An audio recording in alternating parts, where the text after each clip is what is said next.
ही पारधी समाजातली एक स्त्री आहे। कुरफळे गावात राहणारी बार्शी तालुक्यातल्या पोलिसांनी जी अशी शंका होती मी काहीतरी चोरी केलेली आहे आणि म्हणून तपासासाठी तिच्या घरी ते गेले। साधारणतः 25 ते 40 पोलीस अधिकारी, लोकल क्राईम ब्रँचचे आणि इतर काही विभागातले पोलीस हे सगळेजण गेले होते। त्यांच्यासोबत महिला पोलीस अधिकारी नसताना त्यांनी जी गर्भवती स्त्री आहे तिच्यावर अत्याचार करण्याचा प्रयत्न केला। चौकशी करण्याच्या निमित्ताने तिच्या ब्लाऊजमध्ये हात टाकणे, चोरीचा माल तिने तिथे लपवून ठेवला अशा शंका घेणे। त्यानंतर तिने सांगितलं की मी प्रेग्नंट आहे, माझ्या पोटात बाळ आहे, तर मला त्रास देऊ नका। तरी सुद्धा लाथाबुक्क्यांनी तिला मारहाण करण्यात आलेली आहे आणि त्याबद्दल बार्शी पोलीसकडे आम्ही तक्रार दाखल केली होती, परंतु ती तक्रार त्यांनी दखल न घेतल्यामुळे उच्च न्यायालयात जावं लागलं। तसंच मध्यंतरी मनीष देशपांडे यांच्या मदतीने मानवी हक्क आयोगाकडे सुद्धा तक्रार करण्यात आली होती।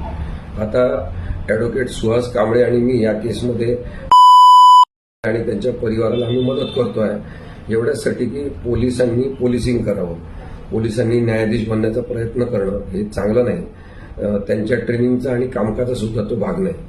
पोलिसांना साधारणतः प्रशिक्षणामध्ये शिकवलेलं असते की तुम्ही जेव्हा चौकशी करायला जाल तेव्हा जर महिलेची चौकशी करायची असेल तर तुम्ही महिला पोलीस अधिकारी सोबत घेऊन गेले पाहिजे, परंतु हे साधी ही गोष्ट सुद्धा पोलिसांना पाळता येत नाही। कारण की पारधी समाजातल्या कोणाही सोबत कसंही वागलं तरी चालेल, दलित कम्युनिटीमधल्या कोणाही सोबत कसंही वागलं आणि किती अन्याय केला तरी चालेल, अशी जर काही लोकांची धारणा असेल तर ती समज अत्यंत बेकायदेशीर आहे। आणि त्यामुळे आम्ही अशा पोलीस अधिकाऱ्यांच्या विरुद्ध आहोत जे स्वतःला न्यायाधीश समजायला लागलेले आहेत, म्हणजे आम्हीच पकडणार, आम्हीच न्याय करणार अशा मनोवृत्तीचे जे काही पोलीस अधिकारी आहेत त्याच्या विरुद्ध महाराष्ट्रातल्या सगळ्याच लोकांनी काम केलं पाहिजे। अर्थात अनेक चांगले पोलीस अधिकारी आहेत, त्यांची बदनामी अशा वाईट वागणूक असलेल्या पोलिसांमुळे होते हे सुद्धा लक्षात घेतलं पाहिजे।